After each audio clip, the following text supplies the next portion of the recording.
Welcome, everybody, to Beezy Money. Number 5, we got another guest in the building tonight. His name is Lucas Cassius Clay. Lucas is an 8-1 fighter. A lot of people know you, Lucas. A lot of people know about your style, your fighting game, and but some people, those who don't know you, how would you describe? Or I guess my question is, Lucas, to you is and people don't know you, then why is your fighting style so different and why is it so dynamic? That's my question. Okay. Why are you so different? Why are you so different and why is your fighting style so dynamic? So I my nickname and um in our gym we honor the old school rules. You can't choose your own nickname. So the nickname somebody else chose for me, I don't know who, was the awkward ninja. So I I guess I watch way too many movies and play way too many video games because I try to do every move that I see a character do. And I'm just an awkward person. It's my personality and that translates well into fighting because I talk awkward. I'm kind of socially awkward. I overthink everything and I do the same thing in fighting and for whatever reason it works. I have been doing bad technique for so long. I've been fighting my whole life and I've been training professionally since I was 15 years old, and I've been consistent ever since. But I've always struggled with doing techniques the way instructors show it, and I am extremely competitive. I don't like to lose, and I'm a violent person by nature, even though I'm a humble person by nature. And I find a way to make doing the wrong thing work, and it looks good. It just looks Yeah. good. I'm a creative person. It's called creativity, man. And you see it in the octagon. You've got a resume and like 2 finishes and you've got 3 guys in it. I saw you say, but it's called the buggy choke. It's crazy. We'll talk about that. But Lucas, how old are you right now? I'm 26. That's what I thought. I turned 26 in November. No, you're so young in this game, and it's crazy. You're 8-1, like I mentioned. Only one loss on that record. You've been in LFA. You've been in different promotions here and there, but you're on a 4-fight win streak right now. The last time Yes. we saw you was September 24th. And I mean, what's next for you? Anything on the horizon? We haven't seen you in a minute. So nothing that I can confirm yet, but we're in talks of several potential opportunities. And it's looking like all of the Ooh. hard work is finally going to pay off. Okay. That's all, but that's about all I can say. And the future is definitely bright, and the young fighter that I was years ago will be proud of the direction that I'm headed right now. Yeah, Yeah, I I'll mean, be under big light soon. can I take a couple guesses? I can't say yes or no, but I can Okay. smile harder. Okay. My guess for you, Lucas, I would be thinking like a LFA title fight. That would be my guess, or I would guess like a potential short notice UFC fight. Those be 2 guesses that I would have. I mean, is it something that gets you like? It's something real exciting for you. You're you're warm. You're very Um, warm. But I can't say yes or no, but you're okay, warm. I respect And that. but yeah, I am some nights I go to bed and I have a hard time falling asleep knowing that eventually I'm going to be fighting those scary guys that we see on TV. And I am so proud of my confidence that I know that I can handle them. And it's close. It's really close. Yeah, before it just came to me like before the interview, you talked about your dad before and like how much of like an inspiration he is to you. You kind of remind me of the St. Louis like AJ McKee. Yeah, yeah. And that's like, dude, that's a huge honor because I'm a huge fan of AJ McKee. And I love the relationship he has with his father because it reminds me a lot of the relationship I have with my father. And his story is very similar to mine. And that look in his eyes when he fights, I feel like I can be friends with a guy like that. I'm like, that's how I feel, you know? Yeah, for sure. And so I'll ask you now, Lucas, how would you assess your level of competition to this point in your career? I'll say there's some really big names, really good fighters that you have, fought. Mike Breeden is in the UFC. Evan Elder's a great prospect. You fought him kickboxing. Um, Trey Ogden's a great fighter. And then there's not Devin Weber and Brant Moore Jr. These are guys that I think are very good fighters, and you fought them. So your level of competition is crazy. You've got a crazy resume, I would say. So how would you assess your competition? So I take pride in the fact that I don't want to just beat up. I'm not one of those guys who wants a padded records. Yeah. A padded record. I would rather go 0-10 against studs than 10-0 against bums. And I've said that from the beginning because I, I have trained with the best. So I should compete with the best because I believe that I'm truly one of the best. And my competition has been great. Very, very talented. Everybody who I have fought, even the ones with good records, the records do not do their skill level justice. And I like that because you share a relationship with the people you fight. Like whether you hate them, whether you love them, they hold a special spot in your heart forever. It's not that much of a difference between a friend and enemy when you think about it. But all the people who I've fought they've been very capable of defeating me, and yeah, I've held my own against every last one of them, and I'm proud of that. Yeah, and I would say all those names that I mentioned are UFC caliber type fighters. Is that your ultimate goal? I know Trey just got into the UFC, Mike Breeden, and then Brant Moore is right on the cusp. Is that your ultimate goal as well, is to make it to the UFC? Honestly, yeah, because it was a childhood dream. Yeah, I fighting is the only thing I've ever really known how to do. It's the one thing that I've done my whole life that's always felt like second nature, whether it was on the street, whether it was in a cafeteria, whether it was in a cage. It has just always been a part of my identity. And the highest level that I can imagine of fight competition is the UFC. yeah, Now, the UFC, it just displays MMA. There's other combat sports out there, but something about the UFC, my whole life I've seen real fighting. It's the closest thing we have to a coliseum, to the gladiator days, and that's what I like. I would like more of a gladiator style fight if I had my true choice. But yes, I want to fight in the UFC to keep the promise I made to my young self that I can do this and I will do this. And I you, I pointed my mind like a nuclear missile at this goal.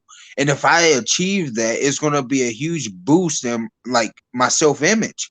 I'm going to think, damn, I thought about something that I wanted to do and I actually did it. So yes, I do want to go to the UFC, but the ultimate goal is to fight for a world title. that's beautiful. That's beautiful.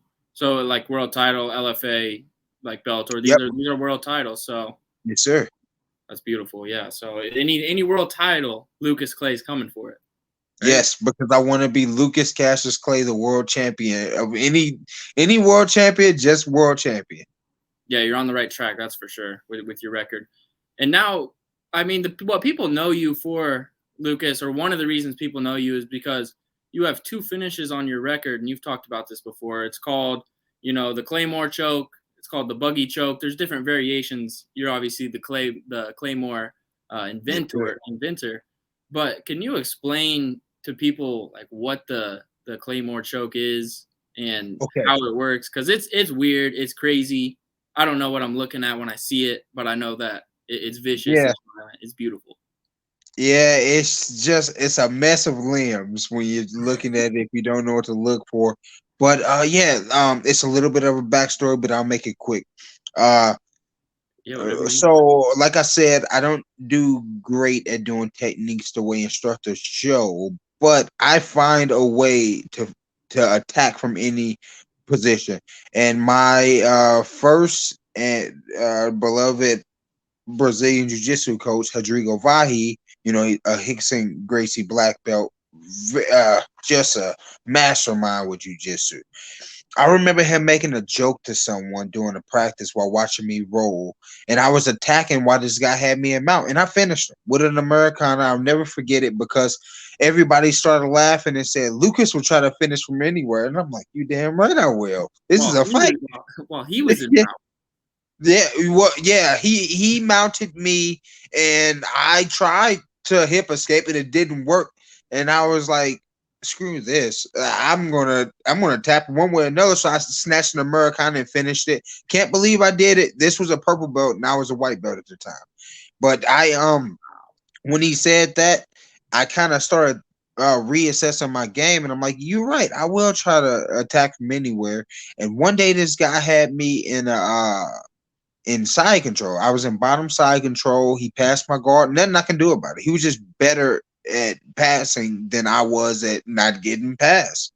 And I tried to go for a triangle, but all I had available was one arm and one leg. And I did, they have the traditional triangle choke with legs, and they have the arm triangle and a Yep. bunch of other variations of a triangular hold. But I ended up catching him in a triangle hold with my arm and leg, but I couldn't finish it. I played around with it a lot, and then I eventually tapped somebody with it, and I started hitting people with it. And this is nothing to me. Like I said, I'm violent by nature, so I'll find a way to finish if you give me time to figure it out. So yeah, and I named the Claymore only because one is witty because I'm Lucas Clay, and two, Great. it's an explosive attack from a dormant position. I'm sitting there seeming like I'm helpless, and then all of a sudden, boom, the guy's in trouble. And that's why that choke works, because they underestimate me when I'm in bottom side control and the guard is down. So the bodies are usually relaxed, making it easy to lock up that choke. But that's the choke, and I finished it twice in MMA. And I'm the second person to get a finish with in the MMA, and the first person I finished with it, Brent Moore, very high level jujitsu, very high level. I was nervous about that for the fight, and I'm really kind of cautious on admitting being nervous, on the broadcast. But I was very nervous that Brent Moore might have my number with my grappler, because I'm a talented grappler, but I'm not a brown belt. I'm still a purple belt. And when I tapped him out, it was a big deal to me, especially with that move. Did it get you your brown belt? No.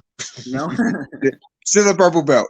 We have high expectations in our organization, and Hey, that's I okay. have to earn my brown belt. And getting a buggy choke is not enough. I need to learn that technique, and I need to learn that technique. So is it like a mixture of a arm triangle and just your general triangle? Precisely. So you shoot your arm as deep as possible, and the bend of your arm, like what do you call it? I don't know what it's called. Like the crease of your arm when you bend, Yeah, yeah, yeah. the opposite of the elbow. If you get that into the crease of the knee and then lock a figure four, Your own knee, yep, right? same side, yep, and you lock it, and his arm and head are caught in that little pocket between the arm and leg. And when you figure for your legs, your arm is really doing no work at this point. You can't let go if you try to on purpose. The lock is so tight. It's like a vice. And when you clamp down on it, you kind of push your hand outward, which makes that triangle tighter. It's kind of like with a regular triangle choke. When you scoot the leg and start getting the angle, it creates the angle when you push the arm out. But I mean, it sounds really, really complicated, but it's not. And you got to really have a body type for it, because I've taught a Yeah. bunch of teammates this move, because I want people to hit it. When I find an effective move that makes the fight easier and shorter, I want to share that with my peoples. But the only teammates that I find are able to hit it are the lankier teammates. The stocky teammates, they can't hit it. And the more muscle you have, sorry, the worse. And then plus my body is kind of oddly designed. I have a short torso but long legs and long arms, so it works perfect. You're describing me, Lucas, with the lankiness, and I'll give myself a little bit of muscular credit, but can you teach me Yeah. the buggy choke? I want to know the buggy choke. Yeah. You can teach I me? mean, I'll teach you. I'll happily teach you. Okay. All right, bet. I I mean, want you to know now. you've talked about it a lot probably. Would you say that's your favorite submission or no? Oh, absolutely not. Yeah. And that's not Love it. even the Okay. coolest submission I have. That's just the one that went viral. Yeah. Thanks to Eddie Bravo. But I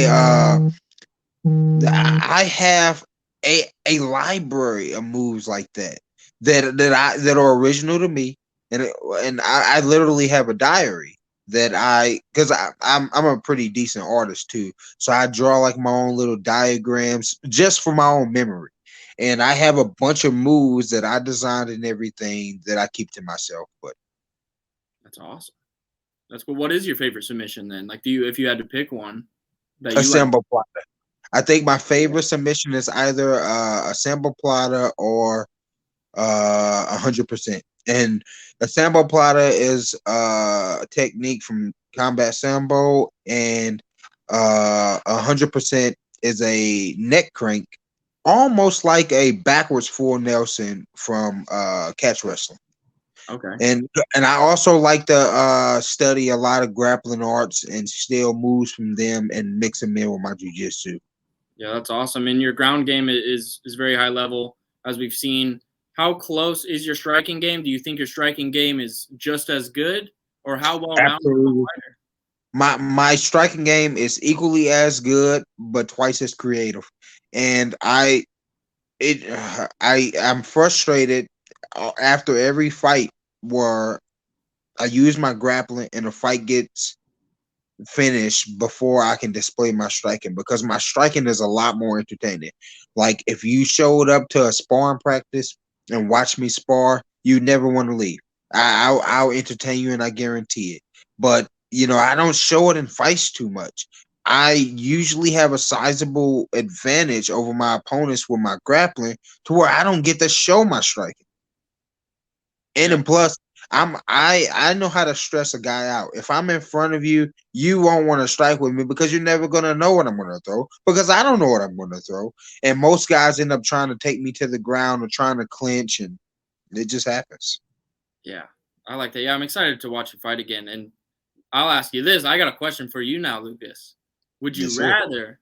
Would you rather have the LFA title fight opportunity, or if you got your pick, or a short notice, say like a week's notice UFC fight? I know you said Ooh, world title, but like that's a tough choice. Maybe. that's a really tough choice, actually. That's the perfect scenario because I can't decide. I like I like belts, man. I Yeah. like belts, but uh, as far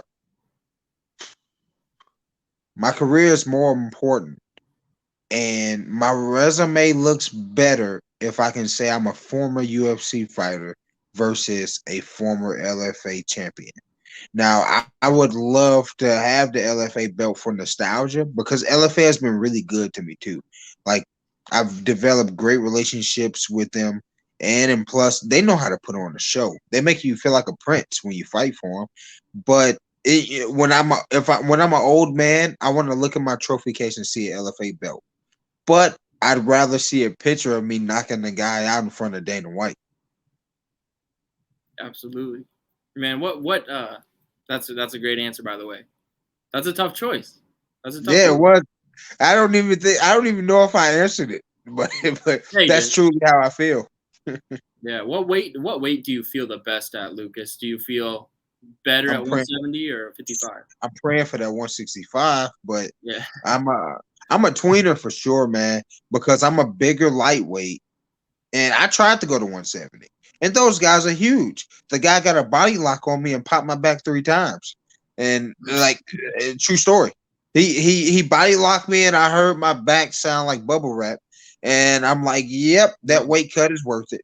But at 155, I feel like I don't give up the size advantage, because when you when you're fighting higher competition, that weight matters, man. If you go into a fight with equal skill and just the same skill level, the bigger guy is going to win. And I so I feel more comfortable at 155, but that weight cut beats me up too. So I mean, I've gotten good at it. I finally got the science down, but the last 5 pounds is not fun.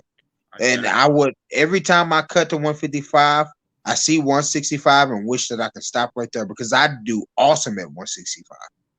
Yeah, I mean they got to add that weight class, right? Some point. Yeah, and we're seeing some progress in that direction because Khabib's new organization, they have a 165. Kevin Lee. And yep, yep. And the fighters who I hear talk about the 165 division that doesn't exist, like Donald Cerrone, Kevin Lee, I think Dustin Poirier and Khabib, all of those guys, I'm around their size. Those are tweeners. I'm a tweener. They're too small to fight someone like Kamaru Usman. Jeez, I can't even imagine that. But they struggle to get to that 155. And to anybody who's never done a weight cut, that if they think that I'm just being a wimp or any of those guys are being a wimp, you do not know because it is misery and it's pure mental toughness.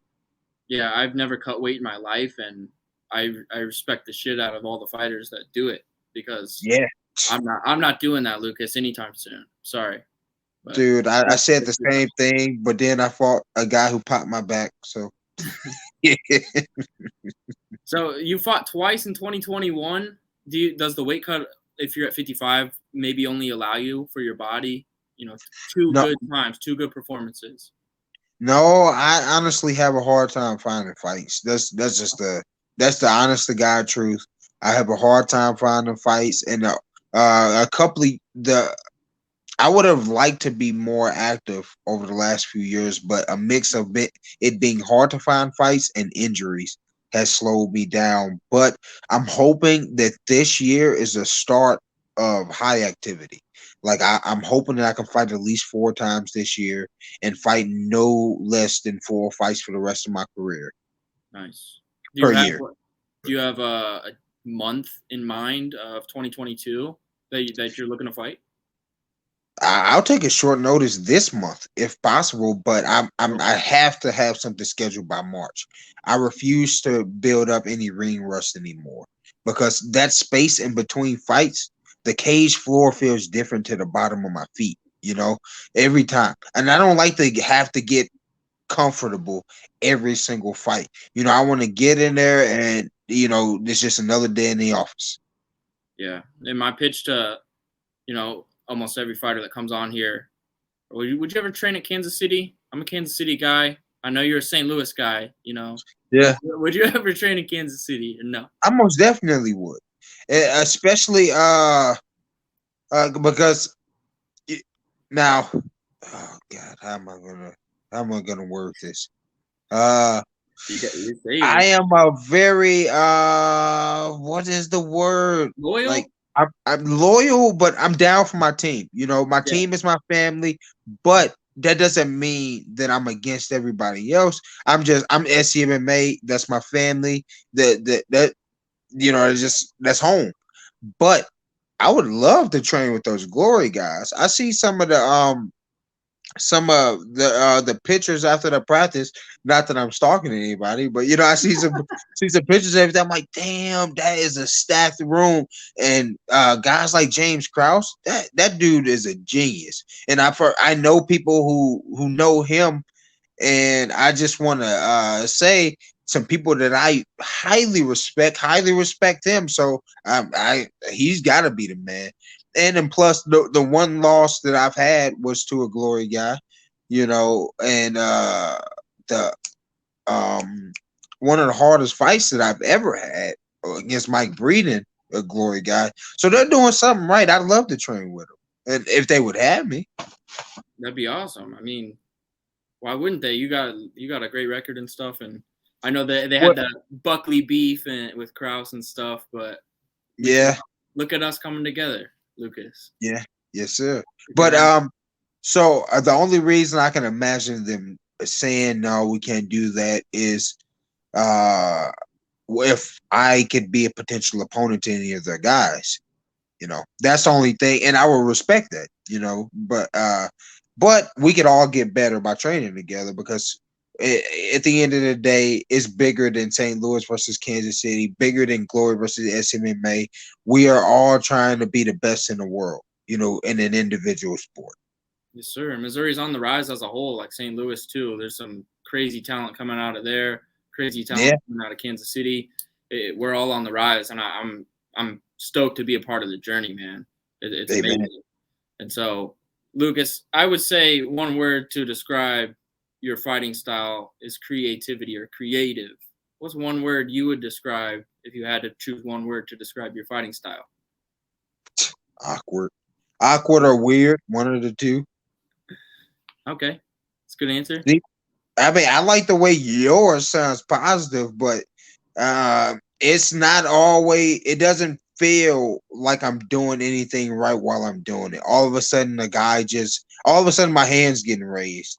I'm just trying to do what it takes to win, But yeah, it's creative, but it's really I'm trying to solve this puzzle, and by any means necessary. And usually, since I'm an awkward person, I choose the awkward route. Yeah. Okay. What's the biggest thing you've learned on your MMA journey so far? What's the biggest thing you've learned, or what was your biggest lesson? Either or. Let me see.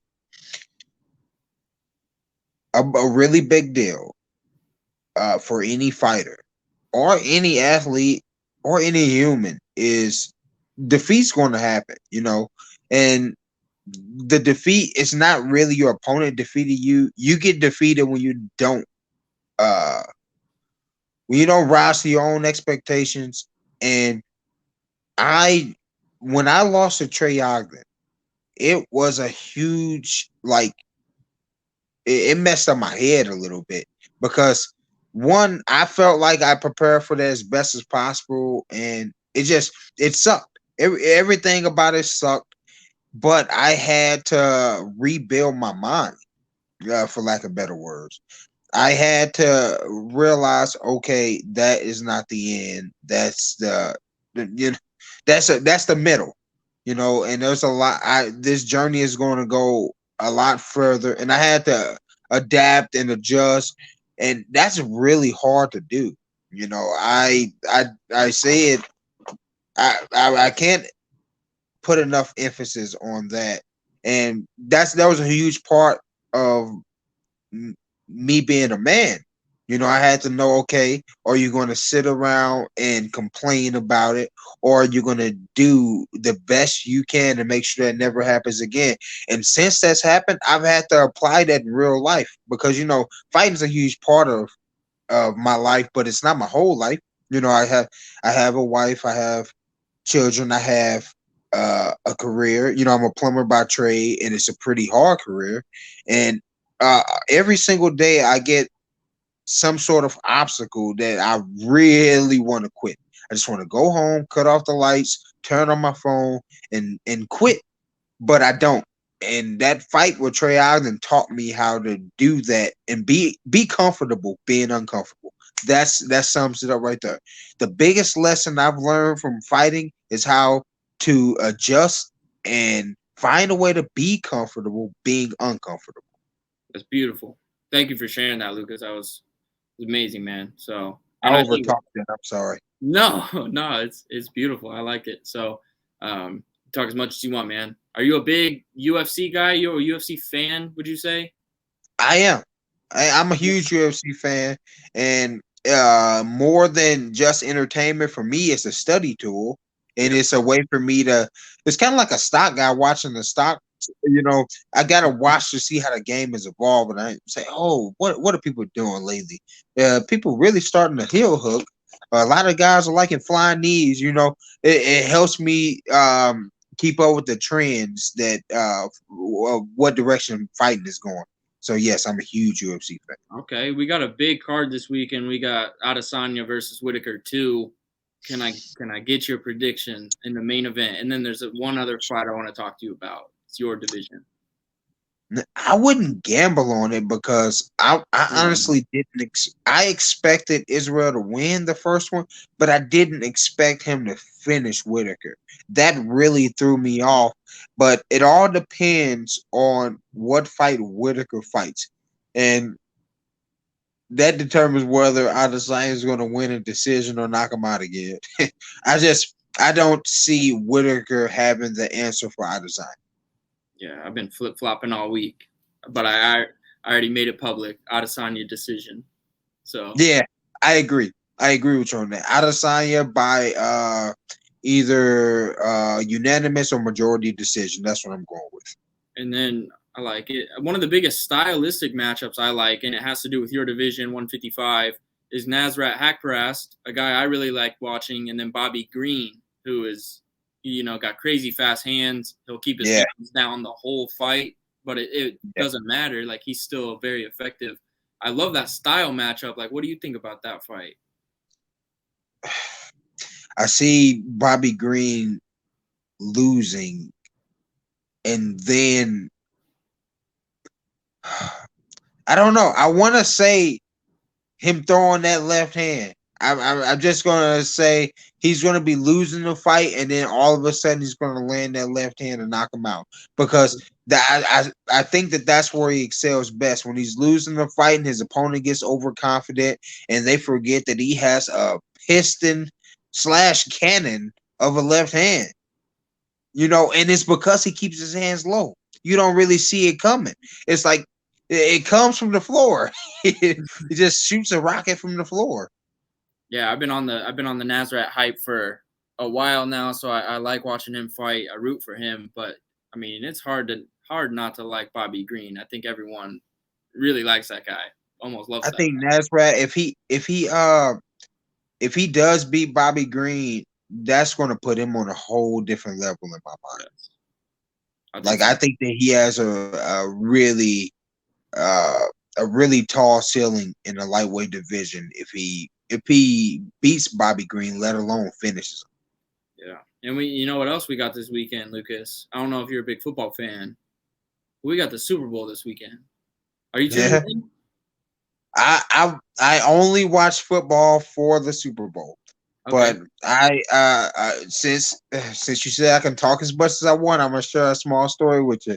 So before I went full committal into fighting, I tried to do football, but I got tired of getting ran over, dude. I kept hearing when somebody would hit me and crash into me, and all of my equipment sounded like a car accident, and all of a sudden I was looking at the sky, my feet weren't touching the ground. This kid named Tyler, he ran me over one too many times, and now I got a bad taste for football forever.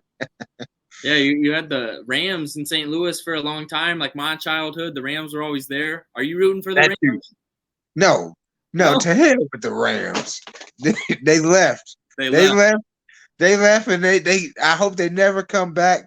And they cheated on St. Louis, and they're unfaithful. Okay, then let's go Bengals. That's right. Okay, I like Yeah, it. I'm on that train too. They beat the Chiefs, so let's go Bengals. yeah.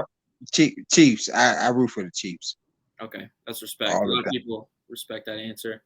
Well, Lucas, I appreciate the time, and I got this point in the interview. I always give my final three questions, and they are the most random questions you could think of, and that's how I like to end my interviews. But I really appreciate the time and you sharing your stories and just talking with me tonight. It was awesome. So let's get Oh, into this is it. fun, dude. This is actually one of the most fun interviews I've ever done. I just feel like I I was able to talk, and it was natural. This was real natural. That's all we can hope for, Lucas. We're trying to Yeah. make this a thing. So I appreciate that a lot. So, Yes, sir. Thank you. number 5, episode 5. So Lucas, you're on an island by yourself. You All can right. bring 3 things, and you can bring 1 person. What things are you bringing, and what person is coming with you? 3 things. Okay. It's a tough one. Okay. Can I? Okay. Tropical island. Like deserted island. Like Okay. you're stuck there. Like you got to survive. Like the 3 things are gonna like help you survive. All right. I'm gonna bring a hatchet. I'm gonna bring uh It's tough. oh damn. I know. All right. I said a hatchet. I'm gonna uh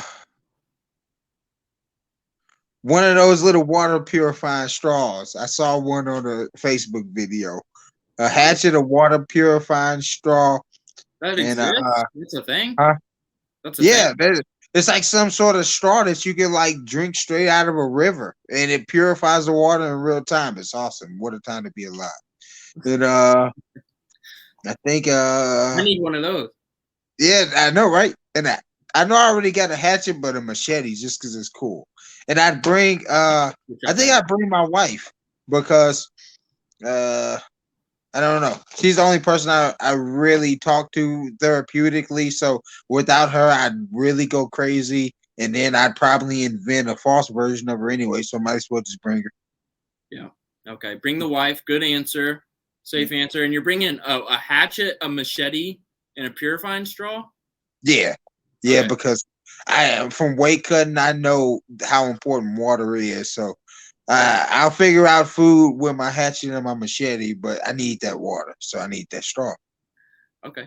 Good answers. Good answers, Lucas.